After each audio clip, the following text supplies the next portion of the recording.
Bismillahirrahmanirrahim. Assalamualaikum warahmatullahi wabarakatuh. Perkenalkan, nama saya Riri Zahra Wiliani dengan NIM 12540100091. Pada kesempatan ini, saya akan menjawab 10 soal UAS dari mata kuliah Ilmu Komunikasi dan satu soal khusus yang diberikan oleh Bapak dosen Cecep Suryana. Baik, langsung saja saya mulai. Menurut Shannon dan Weaver, komunikasi adalah proses penyampaian stimulus atau pesan dari seseorang kepada orang lain. Mereka tidak secara eksplisit mengatakan bahwa tujuan komunikasi adalah mengubah perilaku seseorang. Tujuan mengubah perilaku lebih dekat dengan teori komunikasi persuasif. Tujuan akhirnya adalah pesan dapat disampaikan secara utuh. Model ini memaparkan tahap-tahap komunikasi secara struktural, mulai dari pengirim, pesan, saluran, gangguan atau noise, hingga penerima dan tujuan akhir. Model Shannon dan Weaver menekankan pentingnya kejelasan serta upaya meminimalisirkan gangguan agar pesan dapat diterima secara efektif. Everett M. Rogers menjelaskan bahwa komunikasi adalah proses ketika suatu ide dialihkan dari sumber kepada penerima dengan maksud mengubah perilaku seseorang, yang artinya komunikasi itu bukan hanya berbagi informasi atau menyampaikan informasi, tetapi juga dengan tujuan membentuk atau mengubah perilaku tertentu pada audiens. Pandangan Rogers ini menekankan bahwa keberhasilan komunikasi itu dilihat dari seberapa baik pesan itu dapat diterima oleh si penerima pesan.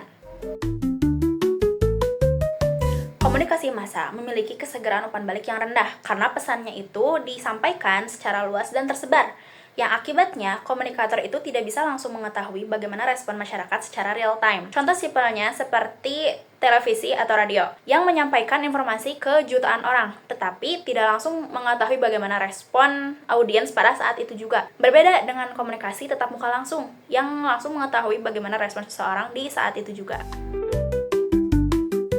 Jika audiens memiliki harapan yang logis dan menginginkan informasi secara rasional, maka pesan itu perlu disusun dengan menggunakan pola logika, metode keuntungan, dan struktur pesan yang jelas. Jika penerima pesan ingin alasan yang masuk akal dan informasi yang logis, maka itu tuh perlu menggunakan pola sebab akibat atau masalah solusi. Contohnya, jika kita mengganti lampu ruangan dengan lampu LED, maka konsumsi listrik itu akan menurun sekitar 70% dan itu tuh akan mengurangi atau menurunkan biaya listrik sehingga pengeluaran perusahaan itu jadi berkurang. Nah, jadi penggunaan LED itu adalah solusi yang paling efisien. Pola logika membantu pesan lebih mudah dipahami, metode keuntungan menunjukkan manfaat langsung bagi penerima, dan struktur pesan membuat alur informasi tersampaikan secara sistematis. Tidak semua perilaku manusia bisa disebut komunikasi. Sebuah perilaku baru bisa menjadi komunikasi jika seseorang memberikan makna terhadap kegiatan atau perilaku tersebut. Jadi, komunikasi itu berkaitan dengan proses interpretasi.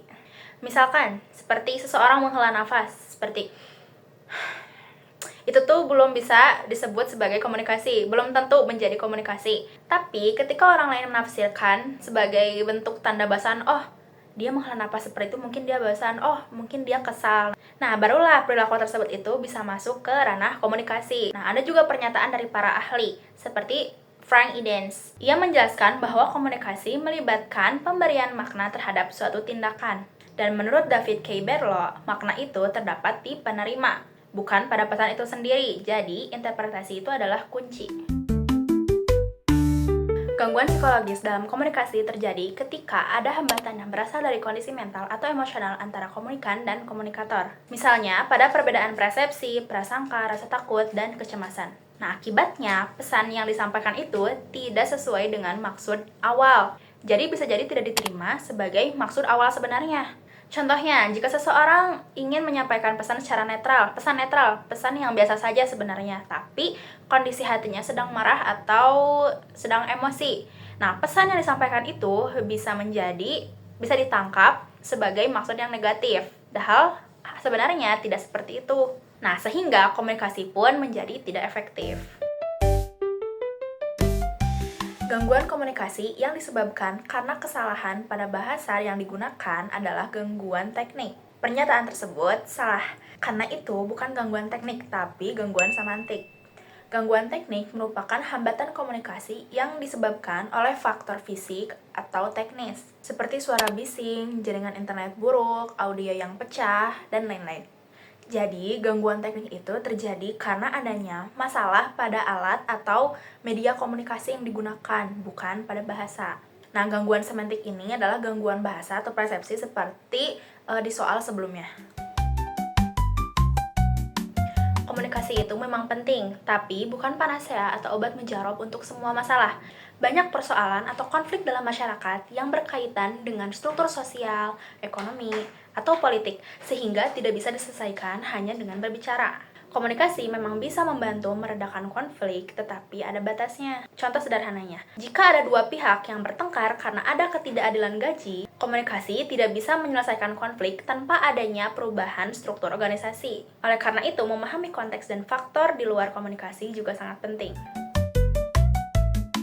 Parabahasa atau paralanguage adalah aspek dalam komunikasi yang berkaitan bagaimana kita mengucapkan sesuatu, bukan kata-katanya. Hal ini itu mencakup seperti intonasi, volume, kecepatan berbicara, dan juga tekanan suara. Contohnya, ketika ada seorang istri yang lagi cuci piring, terus piringnya jatuh, dan dia ngeliat piringnya itu pecah. Terus dia berteriak, bilang, "Sayang!" Lalu suaminya datang. Lalu esok harinya, suaminya pulang membawa bunga dan memberikannya kepada istrinya. Istrinya pun berkata, "Sayang." Nah, kata sayang yang diucapkan oleh istrinya itu merupakan satu kata, tapi karena ada perbedaan intonasi, jadi maksudnya itu menjadi berbeda. Misalnya, kata sayang tadi itu bisa terdengar manja, atau terdengar marah, terdengar seperti itu. Nah, itu tuh bisa disebut dengan parabahasa. Soal terakhir, Mas. Ekspresi wajah emas adalah ketika seseorang menyembunyikan perasaan aslinya dengan menampilkan ekspresi yang berbeda dengan perasaan aslinya. Tujuannya itu bisa untuk menjaga citra diri, menghindari konflik, atau menghormati situasi.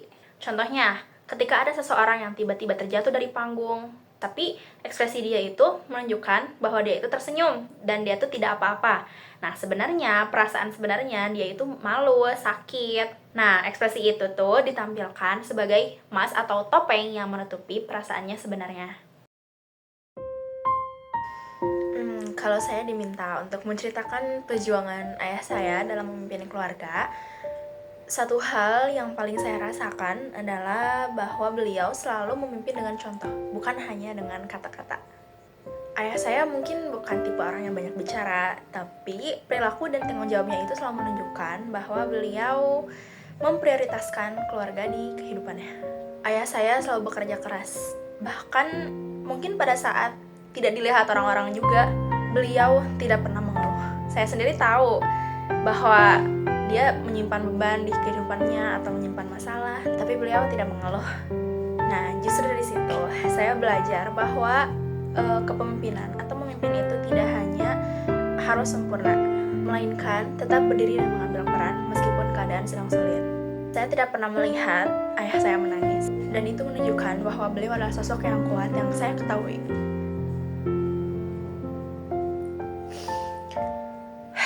Dan saya juga tahu bahwa beliau itu sangat mencintai saya. Meskipun beliau bukan tipe orang yang banyak bicara, tapi beliau tidak sungkan untuk menunjukkan perhatian atau kasih sayang kepada saya. Saya merasa selalu diprioritaskan dalam hal apapun, dan ayah saya itu selalu mengizinkan atau membolehkan apapun yang saya inginkan. Orang-orang bilang cinta pertama anak perempuan itu adalah ayahnya sendiri, dan menurut saya itu benar. Dari beliau, saya belajar bahwa perjuangan itu tidak harus diumumkan, tetapi ditunjukkan melalui tindakan. Sebenarnya banyak kata yang tidak bisa mendeskripsikan bagaimana sosok ayah saya menurut saya sendiri. Dan ternyata benar, tidak semua kasih sayang itu bisa dideskripsikan oleh kata-kata. Tapi menurut saya, ayah saya berperan besar dalam kehidupan saya. Sayang Bapak. Demikian jawaban saya yang dapat saya sampaikan di mata kuliah Ilmu Komunikasi ujian akhir semester ini. Semoga jawaban saya bisa dipahami dan memenuhi kriteria UAS ini. Terima kasih bagi yang sudah menonton dan sampai jumpa. Sampai jumpa di tugas selanjutnya. Ya, pokoknya dadah.